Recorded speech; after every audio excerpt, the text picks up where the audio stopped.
আমি মৌলবীর মুখে শুনেছি রে ফেরেশতা, আমি কিতাবের ভিতরে পড়েছি, আমি জালসা শুনেছি, মসজিদে খুতবাতে আমি শুনেছি, আমার নবীতে আমাদের নবীর নাম হলেন মুহাম্মদ সাল্লাল্লাহু আলাইহি সাল্লাম। যখন এই জবাবটা হয়ে যাবে, আল্লাহ রাব্বুল আলামিন আকাশটাকে বলবেন, ফেরেশতা রে, আমার এই বান্দা বান্দিকে আর প্রশ্ন করিস না রে ফেরেশতা, আর তাকে প্রশ্ন করিস না। আমি রাজি হয়ে গেলাম, আমি খুশি হয়ে গেলাম, আমি আল্লাহ রাজি হয়ে গেলাম। ফেরেশতা রে, আমার বান্দার জন্য একটা কাজ করে দাও। কেমন কাজ করে দাও? কবরটাকে বড় করে দাও, কবরটাকে কোষাদা করে দাও। কত বড় বড় করা হবে? দয়ার রাসূল বলেছেন, এদিকে যার তার নজর যত দূর যাবে, সামনে তার চোখের নজর যত দূর যাবে, এদিকে সামনে যার চোখের নজর অত দূর যাবে, কত বড় কবরটাকে তুমি কোষাদা করে দাও। শুধু তা নয় রে ফেরেশতা, তার বিছানা বিছিয়ে দাও। কেমন বিছানা বিছাও? জান্নাতের বিছানা বিছিয়ে দাও, জান্নাতের বিছানা কবরে বিছিয়ে দাও। এবং ফেরেশতা রে, জান্নাতের দুয়ার, জান্নাতের গেট খুলে দাও, যেন জান্নাতের ভালো ভালো হাওয়া তার কবরের ভিতরে আছে। শুধু তা নয় রে ফেরেশতা, তারাকে বলে দাও, নাওমুন কানাওমাতিল উরুস, নাওমুন কানাওমাতিল উরুস, শুতে যাও, শুতে থাকো কবরের ভিতরে, শুতে থাকো কবরের ভিতরে। কেমন করে শুতে থাকো? একটা বিয়ে যখন ছেলেরা করে, নতুন বউ নিয়ে যেদিন বাসর ঘরে চলে যায়, নতুন বউ নিয়ে যেদিন বাসের ঘরে চলে যায়, সেই দিন মা জাগাতে যাবে না, সেই দিন কোনো ভাইয়েরা জাগাতে যাবে না, সেই দিন কোনো গ্রামের লোকেরা জাগাতে যাবে না। সেই রাতটা কত আরামের রাত হয়, সেই রাতটা কত খুশির রাত হয়। রাসূল বলেছেন, ওই বাসর ঘরের মতো তুমি কবরের ভিতরে শুতে যাও। কতদিন শুতে থাকবে? ইলা ইয়াউমিল কিয়ামা, আল্লাহ কথাকে বলবে কিয়ামত পর্যন্ত তুমি শুতে থাকো। এবার নেককার মানুষটা তখন বলবে, আল্লাহ তাড়াতাড়ি করে কিয়ামত করে দাও, আল্লাহ, আল্লাহ তাড়াতাড়ি করে কিয়ামত করো, আল্লাহ তাড়াতাড়ি করে কিয়ামত করো। কেন করো? কিয়ামত হতে গেলে কবর থেকে বাড়িয়ে যাব, আর কিয়ামত হতে গেলে হিসাব কিতাব করে আল্লাহর জান্নাতে চলে যাব। কবরে যদি এত ভালো বিছানা পাই, কবরে যদি এত আরাম পাই, তাহলে আল্লাহর জান্নাতে কত আরাম পাবো। এই জন্য বলবেন, আল্লাহ তাড়াতাড়ি করে তুমি কিয়ামত করে দাও।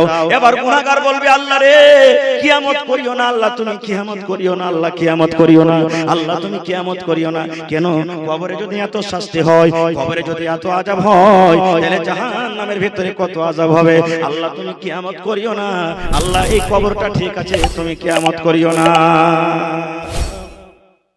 ভাইরে, এবার আর কি আযাব হয় জানে? দয়ার রাসূল বলেছেন, একটা কানা ফেরেশতা কবরে আসবে, বহরা ফেরেশতা কবরে আসবে, শুনতে পাই না, শুনতে পাই না, বহরা ফেরেশতা কবরে আসবে। আর তার হাতে কি থাকবে? হাতুড়া থাকবে। কেমন হাতুড়া থাকবে রে ভাই?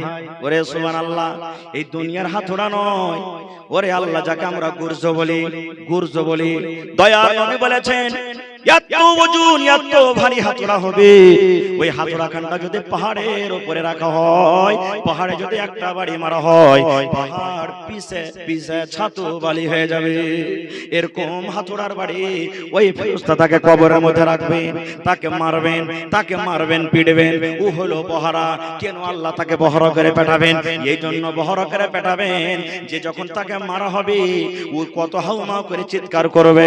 আর বহরা মানুষ যতই কানবে, যত চিল্লাবে, মারিও না, বাঁচাও, মাগে মরে গেলাম যে মা, ও কানে শুনতে পাবে না, তার দয়া হবে না। হবে কি? শুনতে পাবে না, তার দয়া হবে না, লাগলো ওকে পিটতে থাকবে। কতদিন পিটবে? কিয়ামত পর্যন্ত। আর একটা কথা বলি যুবক ভাইরাকে, কত ভাইকে দেখবেন পেশাব করতে যায় এখনো পানি লাইনে, মেলাই ভাই আছে পেশাব করতে যায় পানি লাইনে।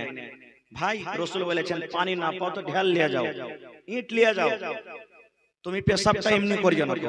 কিন্তু কত ভাই দেখবেন পেশাব করলে লল ঝুঁকিয়ে চলে এলো, বাস মারতে থেকে গেল না। রাসূল বলেছেন, আল্লাহ নবীর জামানাতে একজন সাহাবী, তাকে যখন মাটি দিতে গেলেন, কবর দিতে গেলেন, যেমনই মাটি বরাবর করে দেওয়া হলো, দয়ার নবী আল্লাহু আকবার, আল্লাহু আকবার, আল্লাহু আকবার, আল্লাহু আকবার জোর জোর করে নবী পড়তে লাগলেন। যেমনই মাটি দেওয়া হলো, নবীজি জোর জোর করে আল্লাহু আকবার, আল্লাহু আকবার পড়তে লাগলেন। সাহাবায়ে কেরাম বলছেন, ফাকাব্বারনা, আমরাও জোর জোর করে পড়তে লাগলাম নবীর দেখা দেখি। মাটি টাটি দেওয়া হয়ে গেল, তখন একজন সাহাবী বলছেন, হুজুর ব্যাপারটা কি? আজ আপনি একটা আমল করলেন যেটা জীবনে কোনোদিন করেননি। বলছেন, কি রে বাবা? বলছে, মাটি দেওয়ার পর আপনি আল্লাহু আকবার, আল্লাহু আকবার জোর জোর করে এখানে পড়লেন, রাসূল বলছেন সাহাবীরে এই জন্য আমি আল্লাহু আকবার পড়লাম রে বাবা। যখন লোকটাকে মাটি দেওয়া হলো, মাটি দেওয়ার পর তাকে কবরে এমন জোর করে চাপ দিয়েছে, কবরে এমন করে চেপেছে, এদিকের পাশে এদিকে গেছে, এদিকের পাশে এদিকে গেছে। তখন আমি আল্লাহু আকবার পড়লাম। যখন পড়তে লাগলাম তখন তার আযাবটা বন্ধ হয়ে গেল। সাহাবীরা বলছেন হুজুর এই লোকটাকে কেন এরকম আযাব দেওয়া হলো, এই লোকটাকে কেন এরকম শাস্তি দেওয়া হলো? তাই আর রাসূল বললেন সাহাবীরে এই লোকটা এমন নেককার, এই লোকটা এমন দিনদার, এই লোকটা এমন পরেজগার, আজকে তার জানাজাতে ৭৭,০০০ ফেরেশতারা জানাজাতে শরীক হয়েছেন। শুধু তা নয় রে, লোকটা যখন মরলো আল্লাহ রাব্বুল আলামিনের আরশ পর্যন্ত কেঁপে উঠেছে। কিন্তু এত বড় শাস্তি কেন দেওয়া হলো? একটাই মাত্র গুনাহ, গুনাহটা হলো খুব ছোট, গুনাহটা হলো খুব বড়, কিন্তু বাঁচাটা হলো খুব আসান। চাইলে বাঁচতে পারতো। কেমন গুনাহটা? বলছেন নবী গো গুনাহটা কেমন গো নবীজি? বলছে যখন পেশাব করতে বসতো, পেশাব করার সময়তে পেশাবের ছিটে থেকে বাঁচত না, পেশাবের ছিটে থেকে বাঁচত না।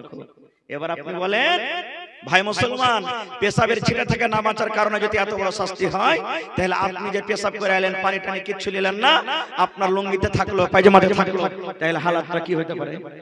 একটু বাঁচতে পারলেন না আপনি, একটু বাঁচতে পারলেন না গো ভাই মুসলমান। তাহলে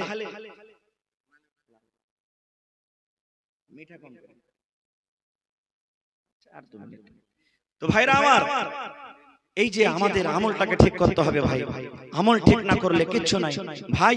আজকে আমি আপনি বসে আছি, মরে যাব, কেউ চলে যাবে ভাই, কেউ চলে যাবে না, কেউ যাবে না শুনতে, কোন ছেলে পেলে কেউ যাবে না। আমি আপনি মরে যাব, যতই চাই সম্পত্তি করে যাই, যখনই মরব দেখবেন কত বাড়িতে দেখা গেছে বাপ মরে গেছে, আলমারির চাবি বাক্সর চাবি নিয়ে ছেলে পেলে ঝগড়া করেছে। ও কইছে আমি কাঁথা লিব, ও কইছে আমি লাখের লিব, ও বলছে আমি কানের লিব, ও কইছে শুন এই বাপের বল যে বান্ধা আছে, আমি বাপের ছোট বেটা আমি বলতে পালিয়ে নেব। বড় বেটা কইছে এই আমি কি খাটিনি, তুই একটা লে আমাকে একটা দে। দুনিয়াতে ভাগযোগ শুরু হয়ে গেল ভাই, দুনিয়াতে ভাগযোগ শুরু হয়ে গেল। সুবহানাল্লাহ। আজকে আমরা ভাগযোগ করছি জমিন জায়গা, শরীয়ত জানি না, শরীয়ত বুঝি না। রাসূল বলেছেন রে আমার উম্মত, একটা লোক যখন মরবে, মরার পরে পরে তোমরা দাওলাত ভাগ করিও না, সম্পত্তি ভাগ করিও না। বলবেন হাজী মাওলানা কখন ভাগ করব? রাসূল বলেছেন যখন লোকটা মরে যাবে, মরার পর দেখো তার কাছে মাল আছে কিনা, কতটি মাল, কাফন কেনার সমান তার কাছে টাকা আছে কিনা, কাফন কেনার সমান তার কাছে পয়সা আছে কিনা, কাফন কেনার সমান তার কাছে জমি আছে কিনা। প্রথমে কাফনের কাপড় কেন, প্রথম কি কিনতে হবে? কাফনের কাপড়। যে মরলো তার টাকা দিয়ে কাফনের কাপড় কিনতে হবে। এবার দেখলেন যে কাফনের কাপড় কিনে টাকা বাঁচছে, জমিন জায়গা মাল গরু বাঁচছে।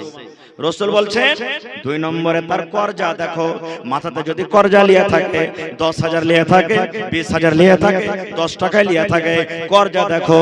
জীবনে তার যদি করজ থাকে, যে মাল বেচা আছে ওই মাল থেকে তার করজটাকে তুমি শোধ করে দাও।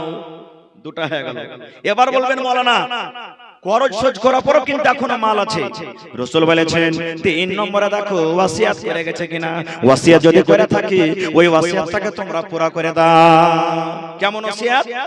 কত লোক কহে না বেটারে মরে যাচ্ছে, ৫,০০০ টাকা ওই লোকটাকে দিয়ে দিও, বা ২,০০০ টাকা ওই পোতাকে দিয়ে দিও, বা ৩,০০০ টাকা অমুক লোককে দিয়ে দিও, মসজিদে দিয়ে দিও, মাদ্রাসাতে দিয়ে দিও। এরকম ওয়াসিয়াত যদি করে দেয় তো রাসূল বলছেন ওকে প্রথমে পুরা করো। ৩ নম্বর হয়ে গেল। তারপরে দেখছেন ওয়াসিয়াত পুরা করার পরও টাকা পয়সা মাল দৌলত বাঁচছে। এবার রাসূল ৪ নম্বরে বলছেন তখন ৪ নম্বরে যে মাল তোমার বাবার বাঁচলো, ওই মাল কোটা তোমরা ভাই বোন মিলে তখন তোমরা ভাগ করে নাও, তখন তোমরা ভাগ করতে যাও। আগে তোমরা লড়ালড়ি করিও না। তো ভাই রে আমার মায়েরাকে বলবো, মা গে খারাকে বোন রে, আল্লাহ রাসূল বলেছেন গে মা যদি জীবনে বেঁচে থাকা কালে 4খানা কাম করতে পারেন গে মা, রাসূল বলেছেন কিয়ামতের দিন জান্নাতের 8খানা দুয়ার খোলা হবে, যেই দুয়ার দিয়ে ইচ্ছা জান্নাতের ভিতরে চলে যাবে। তার মধ্যে 1 নম্বর আমি বললাম আল মারআতু ইযা সাল্লাত খামসাহা, যদি কোনো মা 5 ওয়াক্ত নামাজ পড়িতে পারে। নামাজটা কত বড় ইবাদত জানেন? একটা হাদিস বলি আপনাদের সামনে, মাওলানা বসে আছেন, জিজ্ঞাসা করবেন। আল্লাহ রাসূলের জামানাতে একটা সাহাবী দোকানদারি করতেন, যেমন আমরা দোকানদারি করি, দোকানদারি করতেন। এবার একটা মহিলা দোকানে সয়দা কিনতে গেছে, খাজুর বা কিছু কিনতে গেছে। তো যেমনই কিনতে গেছে, তো সেই সাহাবী ধরে সেই বেটি ছেলেটাকে চুমা খেয়ে নিয়েছিল। বুখারী শরীফের হাদিস, মিশকাতে দেখবেন কিতাবুস সালাতের প্রথম হাদিস, চুমা খেয়ে নিয়েছে। এবার আমার আপনার মতন তো লয় যে গুনাহ করে দোনো ডাইন বাই দেখছি, কি হতো দেখতে পেলে না, না দেখতে পেলে যাক আলহামদুলিল্লাহ খুব ভালো হয়েছে। সেই সাহাবী ছিলেন, চুমা খাওয়া হয়ে গেল 9টা 10টা 11টা 12টার টাইম। ওরে আল্লাহ, সাহাবের ভেতরে বেচেনি শুরু হয়ে গেল। আল্লাহ করলাম তো করলাম কি, একটা পর বেটি ছেলেকে আমি চুমা খেয়ে নিলাম, একটা পর বেটি ছেলের গায়ে আমি হাত দিয়ে দিলাম, পর বেটি ছেলেকে আমি ধরে চুমা খেয়ে নিলাম। আল্লাহ, আমার তো গুনাহ হয়ে গেল, পাপ হয়ে গেল। না না, কি করব, কেউ দেখতে যদি না পায়, আমার আল্লাহ দেখছেন। সেই সাহাবী দৌড়াতে দৌড়াতে দৌড়াতে দৌড়াতে নবীর দরবারে চলে গেলেন, দৌড়াতে দৌড়াতে রাসূলের দরবারে চলে গেলেন। নবীজি, ভুল হয়ে গেছে। কি হয়েছে ভুল? বলছে, নবী গো, আমি একটা ওয়াপার বেটি ছেলেকে ধরে চুমা খেয়েছি গো নবীজি, এটা আমার ভুল হয়েছে, গুনাহ হয়েছে। ইয়ারই মধ্যে আজান হয়ে গেল, আল্লাহু আকবার, আল্লাহু আকবার, জোহর আজান হয়ে গেল। এবার জোহর আজানের পর নামাজ শুরু হলো, নামাজ পড়লেন। নামাজের পর তখন সেই সাহাবী আবার বলছেন, ইয়া রাসূলুল্লাহ, আমার দ্বারাতে ভুল হয়েছে নবী গো, আমার কোন রাস্তাটা আপনি বের করে দেন, আমাকে কি করতে হবে? রজম যদি করতে হয় আপনি আমাকে রজম করে দেন, পাথর দিয়ে মেরে মেরে মেরে আপনি আমাকে রজম করে দেন গো নবীজি, আমার দ্বারাতে ভুল হয়েছে। এবার নবী তখন তাকে বলছেন, হে আমার সাহাবী, তুমি কি আমাদের সাথে নামাজ কি পড়লে না? তুমি কি আমাদের সাথে নামাজ পড়োনি? সেই সাহাবী বলছেন, জি নবীজি, নামাজ তো পড়লাম। দয়াল নবী বললেন, সাহাবীরে, নামাজ যখন পড়েছো, আল্লাহ রাব্বুল আলামিন তোমার ব্যাপারে কোরআন নাযিল করে দিয়েছেন। আল্লাহ রাব্বুল আলামিন কোরআনে আয়াত দিয়ে দিলেন কি, ওয়াকিমিস সালাতা তারাফাইন নাহারি ওয়া যুলাফাম মিনাল লাইল ইন্নাল হাসানাত ইযহিবনাস সাইয়্যাত ওয়াকিমিস সালাতা তারাফাইন নাহারি ওয়া যুলাফাম মিনাল লাইল। রাতের দু কিনারে নামাজ আদায় করো, মানে 5 ওয়াক্তের নামাজ পড়ো। কেননা নামাজ একটা এমন ইবাদত, নামাজ একটা এমন ইবাদত, ইন্নাল হাসানাত ইযহিবনাস সাইয়্যাত, তুমি নামাজ পড়ে নেকি করবে, আর নেকি যখন করবে তোমার দ্বারাতে যে গুনাহ হয়েছে, আজাগর সাপ যেমন ছোট ছোট সাপকে ধরে খেলাই, এরকম তোমার নেকির কারণে ছোট ছোট গুনাহগালা শেষ হয়ে যাবে। যাও বাবা, তুমি নামাজ পড়লে আল্লাহ তোমার এটা গুনাহ maaf করে দিবে, যাও। দেখলেন নামাজ কত বড় ইবাদত, নামাজের কারণে কি হয়ে গেল? মুসিবত আল্লাহ দূর করে দিলেন, এত বড় গুনাহ maaf হয়ে গেল। আর একটা আপনাকে বলি হাদিসের কথা, আল্লাহর নবী জামাতে, বুখারী শরীফের হাদিস, জুরাইজ বলে একটা আবেদ ছিলেন, নেককার মানুষ। জুরাইজ বলে এক আবেদ ছিলেন, নেককার মানুষ। ও গ্রামে ইবাদত করতো না, জঙ্গলে যে ইবাদত করতো। গ্রামে থাকতো, আমি জঙ্গলে ইবাদত করব, জঙ্গলে চলে যেত, জঙ্গলে ইবাদত করতে। আস্তে আস্তে ইবাদত করতে করতে আল্লাহর এত প্রিয় ভালোবাসা বান্দা হলো যে কোন মানুষকে যদি রোগ হইতো, ওর কাছে যে ঝাড়ফুঁক করতো তো ভালো হইতো, এরকম আল্লাহর পিয়ারা হইতে লাগলো। কিন্তু আপনারা বলেন তো, একটা মানুষকে সবারই লেগে পিয়ারা হইতে পারবে? পিয়ারা হইতে পারবে না।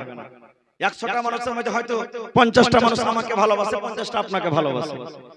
আল্লাহর নবী সবারই লেগে ভালো হইতে পারেন, তা আমি আপনি কি? আল্লাহ রাসূল যদি সবারই লেগে ভালো হইতে পারতো তো ওর চাচা ইমান আনতো না নাকি? হ্যাঁ, তো ইবাদত জঙ্গলে করছেন। এবার কিছু লোক তখন বলছেন যে শালা জুরাইজ ঝাড়ফুঁক করছে, ভালো হচ্ছে, সব নাম তো খুব কমিয়ে নিলে, থাম, একে বদনাম করব। কেমন বদনাম করব? তো একটা বেটি ছেলেকে ডাকা হলো, বুখারী শরীফের হাদিস, একটা বেটি ছেলে, সুন্দর খুব বেটি ছেলে, তাকে ডাকা হলো। তখন বলছে যে এই, তোকে একটা কাজ করতে হবে। লোকেরা মিলে বলছে, তোকে একটা কাজ করতে হবে, আর তুই যা চাইবি তাই তোকে দেব। বলছে কি কাজ? বলছে ওই জঙ্গলের ভিতরে যে জুরাইজ নামে একটা লোক আছে, আবেদ, ইবাদত বান্দেগি করে, ওয়াকে যে কোনো হালাতে হোক নিজের জালে তোকে ফাঁসাতে হবে, এটাই কাজ, আর কিছু করতে হবে না। তখন মেয়ে লোকটা বলছে যে এটা তো আমার বাঁয়া হাতের খেল, আল্লাহকে যত রূপ দিয়েছে না, এক খিসুতে একবারে একটা চোখের পলক মনের পর যে আমার কাছে এলো না এলো। সুবহানাল্লাহ। কারণ মায়ের লোককে আল্লাহ চিনমুখ লাহা করেছে নাকি? সুবহানাল্লাহ। এমনি কথাতে কথাতে বলে না, বাহিরে বাহিরে বড় বাবু, আর মায়ার কাছে সবাই কাবু, নাকি? দুনিয়ার মানুষকে কেউ বুঝাতে পারবে না, এক মৌলবি আর এক মৌলবিকে বুঝাতে পারবে না, এক মোড়ল আর এক বুঝাতে পারবে না, এক উকিল আর এক উকিলকে বুঝাতে পারবে না, কিন্তু ওই উকিলকে মৌলবিকে মোড়লকে বুঝাতে গেলে আর স্ত্রী ওর জন্য কাফের। এটা হাদিসের কথা, রাসূল বলেছেন। তো বলছেন যে মেয়ে লোকটা যে আমি পেরে নেব, বলছে ঠিক আছে, তো কি করতে হবে? বলছে আমাকে তোকে দুটো সামান দিতে হবে। মহিলাটা বলছেন কি? বলছে এখানটা তলোয়ার দাও আর একটা 2-2.5 বছরকার ছেলে দাও আমাকে। বলছে কি করবে? বলছে কি করব, আমার কথা এটা ছেড়ে দাও, তোমরা দাও। এখানটা তলোয়ার আর একটা ছেলে দিয়ে দিল। এবার ওই দুটো জিনিস নিয়ে চলে গেল জঙ্গলের ভিতরে জুরাইজের কাছে। এবার সুবহানাল্লাহ, তার আগেকার ঘটনা আপনাদের সামনে বলছি। ওই জুরাইজের ছিল কিন্তু বাড়িতে একটা বুড়ি মা, জুরাইজের আবেদের বুড়ি মা ছিল। দেখেন বেটা যখন দেশ বিদেশে থাকে মার দিল কাটে, ছেলের অতখানি কাটে না যতক্ষণ মার কাটে। একদিন মা বুড়ি মানুষ লাঠি নিয়ে টুকটুক করে হাঁটতে হাঁটতে হাঁটতে চলে গেছে বেটার সাথে দেখা করার লেগে, দেখা করতে চলে গেছে। আর ওই সময়তে কিন্তু ওর বেটা নামাজ পড়ছে জুরাই। মা বলছে বেটা দেখা কর, কথা বল, আয়, কতদিন থেকে তোর সাথে কথা বলতে পারিনি, আয় কথা বল। এবার নামাজ পড়ছেন, নামাজ ছেড়ে দেখা করতে গেলে গুনাহ হবে। এবার জুরাইজ বলছেন আল্লাহ জি আমার মা আমাকে ডাকছি আর আমি তোমাকে নামাজে ডাকছি, আল্লাহ কার কথা শুনবো? যদি নামাজ ছেড়ে দিই তুমি নারাজ হয়ে যাবে, আর মার কথা না শুনি হয়তো মা নারাজ হয়ে যাবে, আল্লাহ এখন করব কি? এবার মনে মনে বলছেন না, মার সাথে পরে দেখা করব, আমি নামাজটা পুরা করেলি। নামাজ এখন পড়েলি, নামাজ তো খুব লম্বা লম্বা না পড়তেন ওরা, খুবই লম্বা লম্বা নামাজ পড়তেন। রাসূল বলেছেন মা দেখে দেখে বাড়ি ঘুরে চলে গেলেন, কাল আসবো ফির। তারপরের দিন ফের মা এসেছে, দেখছে তো ওই টাইমে ওর বেটা নামাজ পড়ছে। এবার মা বলছে বেটা রে আমি বড়ি মানুষ আসতে পারি না রে বেটা, কত কষ্ট করে তোর সাথে দেখা করতে এসেছি। ও বেটা জুরাইজ, আয় রে বেটা আমার সাথে আজ কথা বল রে বেটা, আয় তুই আমার কাছে আয়, কথা আমার সাথে বল। সেই দিনে বলছেন আল্লাহ মার সাথে আমি দেখা করব না আমি তোমার সাথে কথা কহব? আবার বলছে নামাজ পুরা করলে তো মার সাথে কথা কহব। নামাজ পড়তে না পড়তে মা এবারও কিন্তু বাড়ি চলে গেলেন। 3 দিন 3 নম্বরে আইলেন, তৃতীয় দিন সেদিনও নামাজ পড়ছেন। এবার মা বলছেন বেটা রে আমি 3 দিন এনু রে বেটা, তুই আজ আমার সাথে কথা বল, আমি আর আসতে পারবো না রে বেটা, কত কষ্ট করে এসেছি রে বেটা, আয় আমার সাথে দুটো কথা বল। কিন্তু সেই দিনও কথা বললো না। এবার মা হায়রে মা, মা দোয়া করছেন আল্লাহ রে আমি 3 দিন এলাম, আমার ছেলে আমার সাথে দেখা করলো না, আমার ছেলে আমার সাথে কথা বললো না। আল্লাহ মা হয়ে আমি দোয়া করছি মাবুদ রে আমার ছেলে জুরাইজের অতদিন মত না হয়, আমার ছেলে জুরাইজ যতদিন দুনিয়া থেকে না যায়, যতক্ষণ একটা বেশ্যা নারীর মুখ না দেখি, একটা রান্ডি নারীর মুখ না দেখি, একটা ব্যভিচার নারীর মুখ না দেখি, আমার ছেলে জুরাইজের অতদিন দুনিয়া থেকে মত না হয়, যতদিন একটা বেশ্যা নারীর মুখ না দেখি। বদদোয়া করে দিলেন আল্লাহ আমার ছেলে জুরাইজের অতদিন মত না হয়, যতদিন একটা বেশ্যা নারীর মুখ না দেখে। আল্লাহ রাসূল বলেছেন 3 রূপ মানুষের দোয়া আল্লাহর কাছে কবুল হবে বিজলির কারেন্টের মতন, মধ্যখানে কোনো আড় পর্দা হবে না। একটা হলো কে 3 জনের মধ্যে মাজলুম, আপনি আমার পরে খুব জুলুম করছেন, ইয়া আমি আপনার পরে খুব জুলুম অত্যাচার করছি। পাগল হয়ে গেছেন নাকি জি? আমি আপনার পরে জুলুম অত্যাচার করছি। 3 রকমের মানুষের দোয়া আল্লাহ তাবারক ওয়া তাআলার দরবারে কবুল হবে। তার মধ্যে একটা হলো কে মাজলুম, আইল দাবিয়েছি আপনার, আপনাকে মেরেছি, পিটেছি, কষ্ট দিয়েছি, আপনার ক্ষমতা নেই আমার সাথে লড়ার।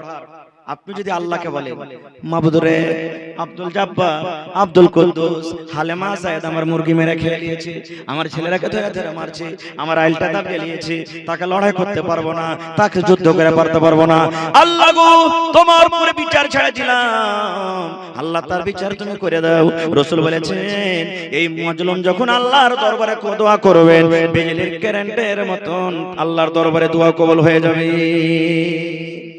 বিজলির কারেন্টের মতন দোয়া কবুল হয়ে যাবে। 1 নম্বর হয়ে গেল।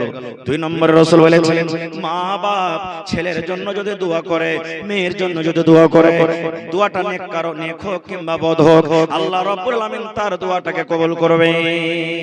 এইজন্য মা বাপকে বলবো কথাতে কথাতে খালি বদ দোয়া দিবেন না, একটু কিছু হবে না হবে কত মা এমন আছে আঁচল পেতে পেতে দোয়া করবে, আল্লাহ রে আঁচল পেতে পেতে দোয়া করছে, আল্লাহ আমার ছেলেটাকে এরকম করে দাও ওরকম করে দাও, একটু কিছু হবে না হবে। কত মা খালা বলেছে, 1 নম্বর হয়ে গেল। 2 নম্বরে রাসূল বলেছেন মা বাপ ছেলের জন্য যদি দোয়া করে, মেয়ের জন্য যদি দোয়া করে, দোয়াটা নেক কারো নেক হোক কিংবা বদ হোক, আল্লাহ রাব্বুল আলামিন তার দোয়াটাকে কবুল করবে। এই জন্য মা বাপকে বলবো কথাতে কথাতে খালি বদ দোয়া দিবেন না, একটু কিছু হবে না হবে। কত মা খালা বলেছেন তোর বাপের কাছে লাহারে লিয়ে যা, যাবো না। খালে ভর তোকে খালে শুনে করে গোলামের বেটা গোলাম, খালে তুই নিয়ে যা, খালে নিয়ে যা তুই। এই দেখেন খালে ভরে দিলেন। কত মায়েরা খালার এরকম ভাবে কথাতে কথাতে বদদুয়া দেয়। এবার রাসূল বলেছেন যে টাইমে তুমি বদদুয়া দিলে ওই টাইম ঘন্টায় যদি দোয়া কবুল হওয়ার টাইম থাকে, তোমার ছেলে খালে নিয়ে যাবে, মরে যাবে তোমার ছেলে। যে ছেলের জন্য তুমি বদদুয়া করলে ওই সময়টাই যদি দোয়া কবুল হওয়ার টাইম হয়, তাতে তোমার ছেলেটাকে দোয়া লেগে গেল। এই লেখা কথাতে কথাতে খবরদার বদদুয়া দিও না, বদদুয়া দিও না। মা দোয়া করলেন আল্লাহ আমার ছেলে জোরে জোরে অতদিন মত না হয় যতদিন বেশ্যানারীর মুখ দেখবে। মা দোয়া করে চলে গেলেন। এবার ওই বেটি ছেলে বেশ্যানারী একটা তালোয়ার একটা ছেলে নিয়ে চলে এসেছে জঙ্গলের ভিতরে জুরাইজের কাছে, দেখছে জুরাইজ নামাজ পড়ছে। সালাম টালাম ফেরা পর তখন বলছে যে এই আল্লাহর বান্দি তুমি জঙ্গলের ভিতরে একা কি কারণে এসেছো, কি তোমার দরকার? এবার সেই মহিলা বলছেন তোমার কাছে এসেছি তিনটা কাজ নিয়ে। বলছে কি কাজ? বলছে যে তুমি একবার এসো আমার কাছে, জেনা করো আমার সাথে, জেনা ব্যভিচার করো। ডাইরেক্ট বলছেন জেনা করো। বলছেন না জেনা করব না, এটা গুনাহ, কাবিরা গুনাহ, বড় কাজ, আমি পারবো না, আমল শেষ হয়ে যাবে, নষ্ট হয়ে যাবে। তো বলছে এটা পারবে না তো না। তখন বলছে যে এক কাজ করো, এই তালোয়ার খানটা লাও আর লিয়ার করে ছেলেটাকে তুমি জবাই করে দাও। ওই 2-2.5 বছরের ছেলে লেগে চলো, ওই ছেলেটাকে জবাই করে দাও। ওই ভাই এটা পারবো না করতে, একটা মাসুম বাচ্চাকে আমি কেমন করে মারবো? এটা আমার দ্বারা তো সম্ভব হলে করব না, ছেলেটা আমার কিছু করেনি, কেন তাকে মারবো? ওই এটা করতে পারবে না তো না। বলছে এক কাম করো, শরাবের বোতল দিচ্ছে তাকে, এই লাও, এই শরাবের বোতল লাও, আল্লাহ তুমি শরাব পান করো। বলছে এটাও পারবো না করতে, আমি এটাও আমার দ্বারা তো সম্ভব নয়। তিনটা যখন ইনকার করে দিলে তখন সেই বেটি ছেলেটা কি বলছেন জানেন? রে আল্লাহর বান্দা এ জুরাইজ শুন রে আবেদ শুন, তিনটা তোকে অফার দিল রে আল্লাহর বান্দা, তিনটার মধ্যে একটাও যদি তুই না করিস, এই তালোয়ার দেখছিস, এই তালোয়ার দিয়ে আমি তোর গর্দানটাকে উড়িয়ে দিব, তোকে জবাই করে দিব রে, জবাই করে দিব। তিনটার মধ্যে তোকে একটাও করতে হবে। হয়তো তুই আমার সাথে একবার জেনা কর, জেনা যদি না করবি এই তালোয়ার নিয়ে ছেলেটাকে কেটে দে, এটাও যদি তুই করতে না পারবি, 3 নম্বরে এই শরাবের বোতল আছে, এই শরাব তুই পান করেলে, তিনটার মধ্যে তোকে একটাও করতে হবে রে। যদি একটাও করতে না পারিস এই তালোয়ার দিয়ে তোর গর্দানকে আমি ছপে দেব। মজবুর হয়ে গেল আল্লাহ। কি হলো, কি করব আল্লাহ এখন? হাতে তালোয়ার তো জবাই করে দিবে। জান বাঁচানোর জন্য রাসূল বলেছেন, ও তখন ভাবা চিন্তা করতে লাগলো যে তিনটার মধ্যে কোনটা গুনাহ ছোট, কোনটা করব যে আমার গুনাহটা কম হবে, তার সাথে জেনা করব না শরাব পান করব আর না ছেলেটাকে জবাই করব, কোনটা আমার গুনাহ কম হবে? ভাবা চিন্তা করতে করতে তখন বলছেন না, এই শরাব পান করাটাই ছোট গুনাহ হবে। কারণ কিছু পান করব কেটে যাবে, কিছু হয়তো বোতলে থাকবে, আল্লাহর কাছে তওবা ইস্তিগফার করব, আল্লাহ আমার গুনাহটাকে maaf করে দিবে। এই নিয়ত করে শরাব ঢক ঢক ঢক ঢক করে শরাব পান করে নিল। এবার আপনি বলেন শরাব যেমনই মানুষ পান করবে নেশা লাগবে না লাগবে না? জোরে বলেন শরাবে নেশা লাগে না লাগে না? শরাবে নেশা লেগে গেল, দিমাগ বুঝলে গেল। এবার কি বলছেন জানেন? এবার বেটি ছেলেটাকে বলছেন রে আল্লাহর বান্দি এসো এসো এসো এসো, এখন তোমার সাথে আমি একবার জেনা করব, আমি নিজের মনের আশাটাকে এখন পুরা করে নিব, এসো এসো তোমার সাথে আমি একবার জেনা করব। এবার রাসূল বলেছেন সে আল্লাহর বান্দা আবেদ জুরাইজ মনে মনে চিন্তা করতে লাগলো, আল্লাহ আমি যদি জেনা করি ওই মাসুম বাচ্চাটা দেখবে, কিয়ামতের দিন আমার খেলাফে হয়তো কেস দায়ের করে দিবে। এবার বলছে না না, তালোয়ার খান দাও, প্রথমে ছেলেটাকে আমি জবাই করে দিই, প্রথমে ছেলেটাকে আমি উড়িয়ে দিই। এবার তালোয়ার নিয়ে ওই ছেলেটাকে জবাই করে দেওয়া হলো। 3 নম্বরে তার সাথে জেনা ব্যভিচার করা হলো। এবার রাসূল বলছেন ওরে আল্লাহ,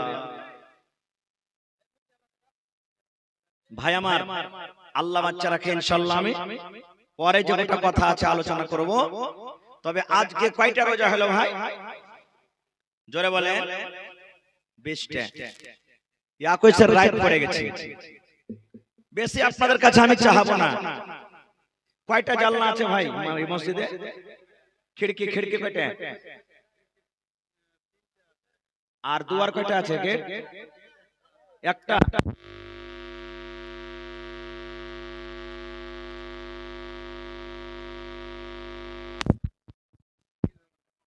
चारटा खिड़की। आवाज बढ़ाइए ना, बॉक्स का आवाज दीजिए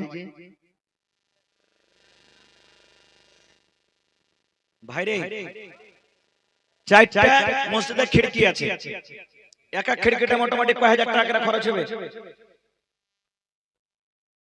মোটামুটি কয় হাজার খরচ হবে একটা খিড়কিতে?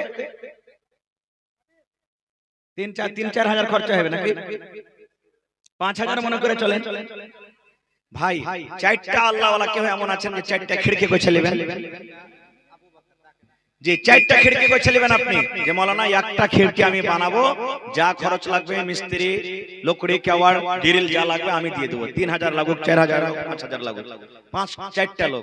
আর একটা দরজা আছে, একটা দুয়ার আছে, একটা লোক আল্লাহর কোন এমন বান্দা আছেন যে মৌলানা আমি সেই দুয়ারকে গোছে নেব, যা টাকা লাগবে আমি দুয়ার লাগিয়ে দেবো। এই 5টা আবদার রাখলাম।